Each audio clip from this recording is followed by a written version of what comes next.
नमस्कार, मैं हूं सत्यपाल और आप देख रहे हैं CWB हिंदी न्यूज। शक संवत 1948 विक्रम संवत 2083 आज वैशाख मास के शुक्ल पक्ष की सप्तमी तिथि और दिन गुरुवार है। तदनुसार अंग्रेजी तारीख 23 अप्रैल सन 2026। सबसे पहले आज की सुर्खियां। हरियाणा में रौद्र रूप धारण करेगी गर्मी, इस तारीख से राहत मिलने के बने आसार।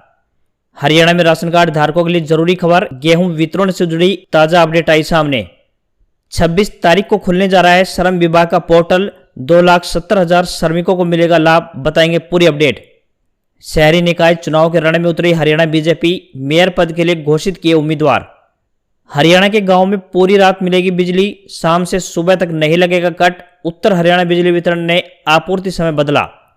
गुरुग्राम जिला अंडर 19 क्रिकेट टीम का चयन, 25 अप्रैल को होगा रजिस्ट्रेशन, 1 से 2 मई को होगा ट्रायल, ये होंगे पात्र, बताएंगे पूरी खबर। हरियाणा में KMP एक्सप्रेसवे के किनारे विकसित होंगे 5 नए शहर, सिंगापुर मॉडल की दिखेगी झलक। उचाना मंडी का गेट बंद कर मजदूरों ने किया हंगामा, कम व पुराना बारदाना मिलने से है नाराज। भूपेंद्र सिंह हुड्डा ने नारी शक्ति वंदन अधिनियम को लेकर भाजपा सरकार पर किया तीखा प्रहार। 10वीं व 12वीं में छात्रों के नकल केसों की सुनवाई 29 अप्रैल को होने जा रही है। भिवानी में दिया जाएगा अपनी बात रखने का मौका। INLD का 1 लाख चलों का ऐलान, अभय सिंह चौटाला बोले अपने दम पर लड़ेंगे निकाय चुनाव, 24 तक सभी नाम होंगे साफ। हरियाणा में आगजनी की घटनाओं पर काबू पाना होगा आसान, 10 शहरों में खुलेंगे नए फायर स्टेशन। हरियाणा में प्रॉपर्टी की खरीद फरोख्त में धोखाधड़ी पर लगेगा अंकुश, HSVP लेकर आया शानदार नई योजना। हरियाणा में मुख्यमंत्री दुग्ध उपहार योजना शुरू, सरकारी स्कूलों की छात्राओं को मिलेगा फ्लेवर्ड मिल्क पाउडर व मिल्क बार। NCR में आएगी नौकरियों की बहार, 1,000 करोड़ रुपए का निवेश करने जा रही है जापानी कंपनी डाइकिन। हरियाणा रोडवेज विभाग ने सीधी बस सेवा की शुरुआत की, हिसार से भगवान श्री कृष्ण की नगरी वृंदावन के लिए। और ऑनलाइन गेमिंग के लिए नए नियम 1 मई से होने जा रहे हैं लागू। गेमिंग सर्टिफिकेट 10 साल तक वैलिड रहेगा, बिना पैसे वाले गेम्स को रजिस्ट्रेशन से छूट। और अब खबरें विस्तार से। हरियाणा में गर्मी का असर बढ़ता जा रहा है। पूरे दिन तेज गर्म हवाएं और तेज धूप से सड़कों पर आवाजाही कम देखने को मिल रही है और अब रातें भी तपने लगी हैं। गर्म हवाओं से बचने के लिए महिलाएं सड़कों पर दुपट्टे का सहारा लेती नजर आ रही हैं। मौसम विभाग ने प्रदेश के कई हिस्सों में 24 अप्रैल तक गर्मी का येलो अलर्ट जारी कर दिया है। दिन की तेज धूप और रात की उमस ने जनजीवन को झंझोड़ कर रख दिया है। हरियाणा, दिल्ली, पंजाब और चंडीगढ़ समेत कई राज्यों में तापमान 45 डिग्री सेल्सियस पार करने की संभावना है। मौसम विभाग ने आने वाले दिनों के लिए कई हिस्सों में लू की संभावना जताई है और इस दौरान सावधानी बरतने की सलाह दी है। बढ़ती गर्मी को देखते हुए स्वास्थ्य विभाग ने सलाह दी है कि दोपहर 12 बजे से लेकर सायं 4 बजे के बीच घर से बाहर ना निकले। इसके साथ ही नींबू पानी, छाछ और पर्याप्त पानी पीते रहे, वहीं हल्के रंग के कपड़ों को अधिक पहने। इसके अलावा सुबह के समय खाली पेट घर से न निकले, इससे शरीर कमजोरी महसूस करने लगता है और चक्कर आने की संभावना बढ़ जाती है। खासकर छोटे बच्चों, बुजुर्गों और बीमार व्यक्ति अपनी सेहत का अधिक ध्यान रखें। 25 अप्रैल तक दिन और रात के तापमान में लगातार उछाल देखने को मिलेगा। इससे साफ है कि जनजीवन को 2 दिन के साथ साथ अब रातें भी तपाने वाली हैं। 26 अप्रैल को एक नया पश्चिमी विक्षोभ सक्रिय होने जा रहा है, जिसके प्रभाव से राज्य के मौसम में एक बार फिर बदलाव होगा। उम्मीद है कि इस दौरान बादलों की आवाजाही और हवाओं के रुख में परिवर्तन से गर्मी से थोड़ी राहत अवश्य मिल जाए। हरियाणा में राशन कार्ड धारकों के लिए एक जरूरी खबर सामने आई है। खाद्य एवं आपूर्ति विभाग द्वारा जानकारी साझा की गई है कि इस साल अप्रैल व मई महीने का अनाज यानी 2 महीने का गेहूं 1 से 30 अप्रैल तक वितरित किया जा रहा है। इसमें बताया गया है कि BPL और AAY राशन कार्ड धारक फटाफट राशन डिपो पर पहुंचे और POS मशीन पर अलग अलग महीने का अंगूठा लगाकर अप्रैल व मई दोनों महीनों का गेहूं मुफ्त में हासिल कर सकते हैं। जो राशन कार्ड धारक अप्रैल महीने में मई महीने का गेहूं प्राप्त नहीं कर पाता है तो वह मई महीने में अपना गेहूं प्राप्त कर सकेगा। अप्रैल महीने का राशन 30 अप्रैल तक ही वितरित किया जाएगा। उसके पश्चात कोई भी राशन कार्ड धारक अप्रैल महीने का राशन प्राप्त नहीं कर पाएगा। वहीं जून महीने के गेहूं का वितरण 1 से 31 मई तक किया जाएगा। चीनी पहले की तरह ही 13.5 रुपए प्रति किलो और सरसों का तेल 1 लीटर प्रति राशन कार्ड धारक 30 रुपए या फिर 2 लीटर प्रति राशन कार्ड 50 रुपए प्रति लीटर की दर से भुगतान करना पड़ेगा। यदि कोई डिपो धारक राशन कार्ड उपभोक्ता को सरकारी हिदायत के अनुसार राशन वितरित नहीं करता है तो उस डिपो धारक के खिलाफ विभाग द्वारा सख्त एक्शन लिया जाएगा। हरियाणा में शहरी निकाय चुनाव को लेकर सभी राजनीतिक दल अपनी अपनी तैयारियों को अंतिम रूप देने में जुटे हुए हैं। प्रमुख विपक्षी दल कांग्रेस पार्टी ने पंचकुला, अंबाला और सोनीपत नगर निगम में मेयर पद के लिए उम्मीदवार घोषित कर दिए हैं, तो वहीं सत्तासीन भारतीय जनता पार्टी ने भी इन तीनों सीटों पर अपने उम्मीदवारों के नामों का ऐलान कर दिया है। शहरी निकाय चुनाव के लिए बीजेपी ने पंचकुला से श्यामलाल बंसल, अंबाला से अक्षिता सैनी और सोनीपत से राजीव जैन को मेयर पद के लिए उम्मीदवार बनाया है। राजीव जैन और श्यामलाल बंसल दोनों ही वैश्य समाज से ताल्लुक रखते हैं, जबकि राजीव जैन बनिया समुदाय से आते हैं। कांग्रेस पार्टी की बात करें तो पंचकुला से सुधा भारद्वाज, अंबाला से कुलविंदर कौर और सोनीपत से कमल दीवान को प्रत्याशी बनाया है। अब दोनों ही पार्टियों द्वारा उम्मीदवार घोषित किए जाने के बाद अब चुनाव प्रचार अभियान रफ्तार पकड़ने वाला है और शहरी लोगों के बीच तमाम बड़े वादों को लेकर वोट मांगने का सिलसिला प्रारंभ हो जाएगा। पंचकुला, अंबाला और सोनीपत नगर निगम तथा रेवाड़ी नगर परिषद व धारूहेड़ा, सापला तथा उकलाना नगर पालिका के लिए चुनाव होना है। इन सभी जगहों पर 10 मई को वोटिंग होगी। हरियाणा की नायब सैनी सरकार ने कुंडली मानेसर पलवल यानी केएमपी एक्सप्रेसवे के किनारे 135 किलोमीटर क्षेत्र में 5 नए शहर बसाने की योजना बनाई है। इस संबंध में साल 2031 तक के संभावित जनसंख्या को आधार बनाकर 5 नए शहर विकसित करने के लिए पंचग्राम विकास प्राधिकरण का गठन किया गया है। प्रदेश सरकार ने दावा करते हुए कहा है कि सिंगापुर की तर्ज पर इन शहरों में औद्योगिक विकास का ढांचा तैयार किया जाएगा, जो विकसित भारत 2047 विजन के लिए भारत देश का गेटवे बनेगा। उद्योग एवं वाणिज्य मंत्री राव नरबीर सिंह ने बताया कि केएमपी एक्सप्रेसवे एनसीआर के ट्रैफिक संचालन में अपनी महत्वपूर्ण भूमिका अदा कर रहा है। इस एक्सप्रेसवे की बदौलत इस क्षेत्र में सड़क कनेक्टिविटी और अधिक बेहतर हुई है। यह एक्सप्रेसवे नए शहर विकसित करने में अपनी आधारभूत ढांचा उपलब्ध करवाने का काम करेगा। उन्होंने बताया कि इसी को ध्यान में रखते हुए हरियाणा सरकार ने अपनी औद्योगिक नीति में महत्वपूर्ण बदलाव किए हैं, ताकि निवेश, रोजगार और इंफ्रास्ट्रक्चर को तेज गति प्रदान की जा सके।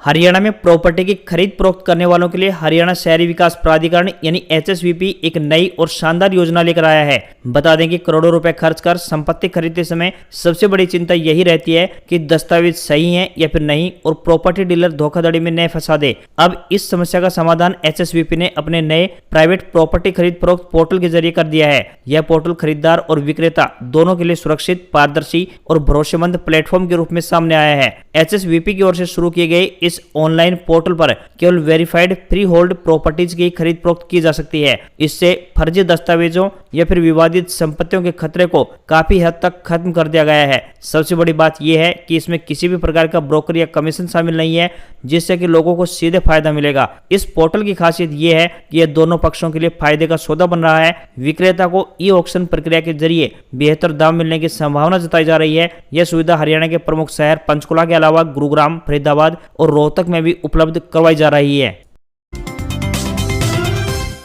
गुरु क्रिकेट एसोसिएशन गुरुग्राम के अध्यक्ष के अनुसार हरियाणा क्रिकेट एसोसिएशन भिवानी द्वारा आयोजित किए जाने वाली अंडर 19 अंतर जिला क्रिकेट प्रतियोगिता 2026-27 के लिए गुरुग्राम जिला टीम का चयन किया जाएगा। इसके लिए रजिस्ट्रेशन 25 अप्रैल 2026 सुबह 8 बजे से लेकर दोपहर 12 बजे तक होगा। ट्रायल 1 और 2 मई को सुबह 7 बजे से गुरुग्राम क्रिकेट ग्राउंड सुल्तानपुर में होगा। अंडर 19 ट्रायल के लिए खिलाड़ियों की उम्र सीमा की बात करें तो 1 सितंबर 2007 या फिर उसके बाद की होनी चाहिए। वहीं खिलाड़ी जिला गुरुग्राम में स्थायी रूप से रह रहे हों या फिर उनका जन्म स्थान गुरुग्राम हो या फिर पिछले 2 वर्षों से गुरुग्राम में पढ़ाई कर रहे हों। खिलाड़ी को मूल जन्म प्रमाण पत्र की प्रति, पिछले 2 वर्षों तक का स्कूल प्रमाण पत्र, आधार कार्ड, एक पासपोर्ट साइज फोटो, सफेद क्रिकेट किट के साथ खेल का सामान लाना जरूरी होगा।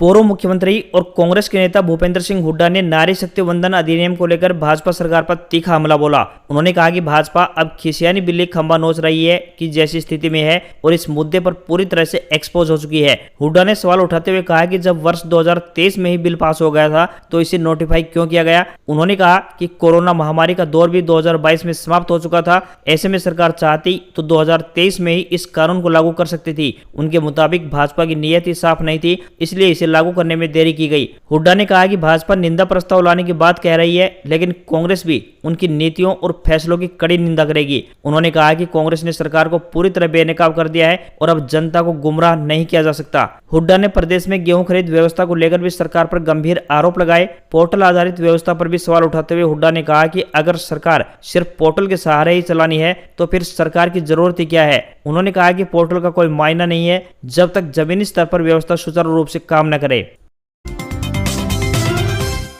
हरियाणा के सरकारी स्कूलों में पढ़ने वाली छात्राओं के स्वास्थ्य को बेहतर बनाने की दिशा में प्रदेश सरकार ने एक बड़ा कदम उठाया है। बता दें कि प्रदेश के सरकारी स्कूलों में कक्षा 9वीं से 12वीं तक के छात्राओं के पोषण स्तर को बेहतर बनाने के लिए मुख्यमंत्री दुग्ध उपहार योजना शुरू की गई है। इस योजना में पात्र छात्राओं को 75 दिनों तक fortified mixed flavoured milk powder और 75 दिनों तक प्रोटीन मिल्क बार दिए जाएंगे। शिक्षा विभाग द्वारा इस संबंध में पत्र जारी कर दिया गया है, जिसमें बताया गया है कि मिल्क पाउडर की आपूर्ति वीटा ब्रांड और प्रोटीन बार की आपूर्ति हरियाणा एग्रो इंडस्ट्रीज कॉर्पोरेशन द्वारा की जाएगी। प्रत्येक छात्रा को प्रतिदिन 20 ग्राम मिल्क पाउडर से 200 मिलीलीटर दूध तैयार कर दिया जाएगा। एक प्रोटीन बार भी दिया जाएगा। अप्रैल से मई की मांग निदेशालय द्वारा भेजी जाएगी, जबकि जुलाई से आगे की डिमांड स्कूलों को स्वयं MIS पोर्टल पर निर्धारित समय सीमा में देनी होगी। पात्र छात्राओं का पोर्टल पर पंजीकरण अनिवार्य किया गया है। निरीक्षण के दौरान यदि किसी विद्यालय में एक्सपायर्ड सामग्री पाई जाती है तो संबंधित प्रधानाचार्य जिम्मेदार होंगे और उनके खिलाफ विभागीय कार्रवाई की जाएगी। मुख्यमंत्री दुग्ध उपहार योजना से विद्यार्थियों के पोषण स्तर में सुधार होगा।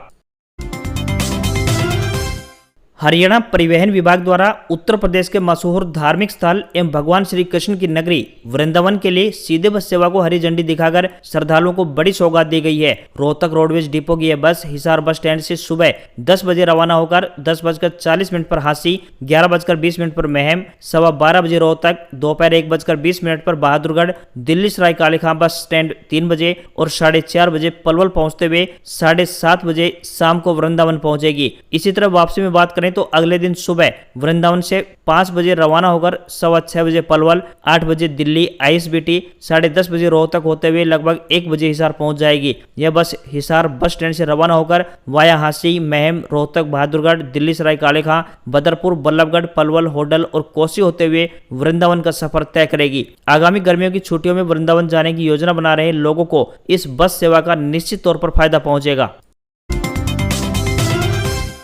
हरियाणा सरकार की प्रोत्साहन नीति की बदौलत विदेशी कंपनियां बड़े स्तर पर अपने उद्योग स्थापित कर रही हैं। इसी कड़ी में जापानी company Daikin air conditioner Gurugram के मानेसर में 1000 करोड़ रुपए का निवेश करने जा रही है। इस निवेश से प्रदेश के सैकड़ों युवाओं के लिए रोजगार के नए अवसर पैदा होंगे। चंडीगढ़ स्थित CM आवास में मुख्यमंत्री नायब सिंह सैनी के साथ जापानी प्रतिनिधिमंडल की मीटिंग में इस बात पर सहमति बन गई है। Daikin air condition company Manesar में एक अत्याधुनिक अनुसंधान एवं विकास यानी R&D केंद्र स्थापित करने जा रही है। यह केंद्र देश का अपनी तरह का पहला और सबसे बड़ा R&D सेंटर होगा। इससे तकनीकी नवाचार को बढ़ावा मिलेगा और प्रदेश की औद्योगिक क्षमता में भी इजाफा होगा। जापानी कंपनियां हरियाणा में निवेश को सर्वोच्च प्राथमिकता दे रही हैं। इससे आने वाले दिनों में और अधिक निवेश की संभावनाएं भी दिखाई दे रही हैं। इस अवसर पर CM ने कहा कि प्रदेश में औद्योगिक निवेश को बढ़ावा देने के लिए निरंतर नए प्रयास किए जा रहे हैं और आने वाले समय में हजारों लोगों के लिए प्रत्यक्ष और अप्रत्यक्ष रूप से रोजगार के नए अवसर पैदा होंगे।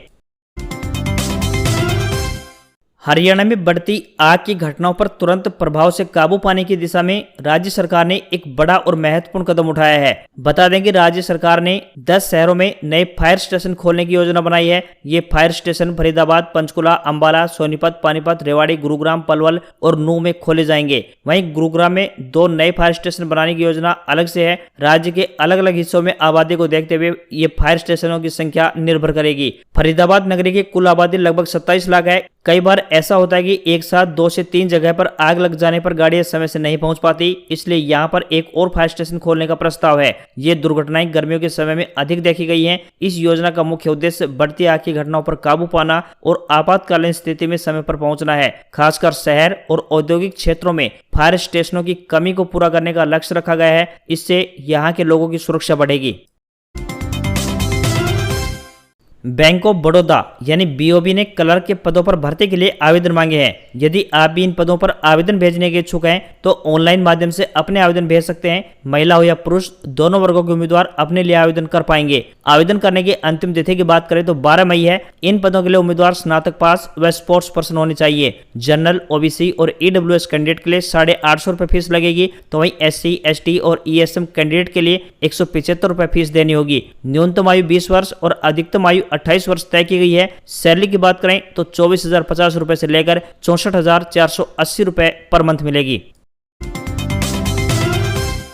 1500 करोड़ रुपए का वर्क स्लिप घोटाला उजागर होने के बाद बंद किया गया श्रम विभाग का श्रमिक पंजीकरण पोर्टल 26 अप्रैल 2026 को खोलने का फैसला लिया गया है। विभागीय अधिकारियों की तरफ से पूरी रिपोर्ट मिलने के बाद कैबिनेट मंत्री अनिल विज ने पोर्टल खोलने की मंजूरी प्रदान कर दी है। श्रम विभाग की रिपोर्ट के अनुसार कुल 21,78,523 वर्क स्लिप में से केवल 2,70,945 ही सही मिली है, जबकि 19,07,578 वर्क स्लिप फर्जी निकली है। पोर्टल खुलने से 2,70,945 श्रमिकों को तत्काल राहत मिलेगी। साथ ही नए श्रमिकों की पंजीकरण प्रक्रिया पूरी होने के साथ नवीनीकरण और उन्हें मिलने वाली शादी अनुदान, बच्चों की छात्रवृत्ति, चिकित्सा सहायता और अन्य कल्याणकारी योजनाओं के लिए आवेदन भी शुरू हो जाएंगे। श्रम विभाग हर जिले में ग्रीवेंस कमेटी बनाएगा। साथ ही जिन श्रमिकों की वर्क स्लिप सही पाई गई है उन्हें लाभ लेने के लिए दोबारा से पंजीकरण कराना होगा। सत्यापन के बाद पात्र पाए जाने पर उन्हें लंबित योजनाओं का फायदा दिया जाएगा।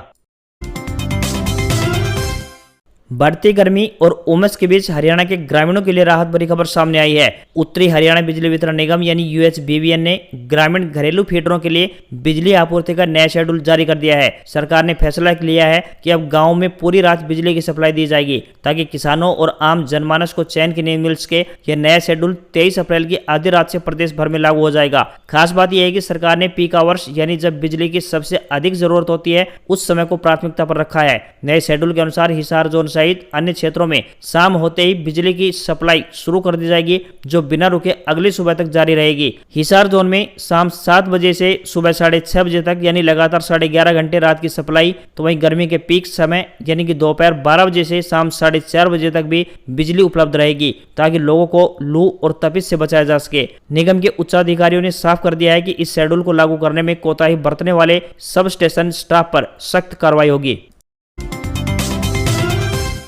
भारतीय शेयर बाजार में सेंसेक्स 757 अंक की गिरावट के साथ 78,516 के स्तर पर बंद हुआ। निफ्टी में भी 199 अंकों की गिरावट रही और ये 24,378 के लेवल पर आ गया। FMCG और मीडिया शेयरों में अधिक खरीदारी देखने को मिली, जबकि IT में सबसे अधिक बिकवाली देखी गई। India Boolean and jewellers association के अनुसार 10 ग्राम 24 कैरेट सोना 239 रुपए गिरकर 1,52,116 के स्तर पर पहुंच गया है। तो वहीं 1 किलोग्राम चांदी 1,831 रुपए गिरकर 2,48,682 रुपए पर आ गई है। इस साल सोने चांदी की कीमत में लगातार उतार चढ़ाव देखने को मिल रहा है। सोना 2026 में यानी इस साल अब तक 19,000 रुपए और चांदी 18,000 रुपए महंगी हुई है। 31 दिसंबर 2025 को 10 ग्राम सोना 1,33,000 रुपए था, जो कि अब 1,52,000 रुपए प्रति 10 ग्राम के स्तर पर पहुंच गया है। आज खबरों बस इतना ही। देखते रहिए आपका अपना हरियाणा का सबसे बेहतरीन news channel CWB Hindi news. नमस्कार। इसी के साथ आपका दिन शुभ रहे।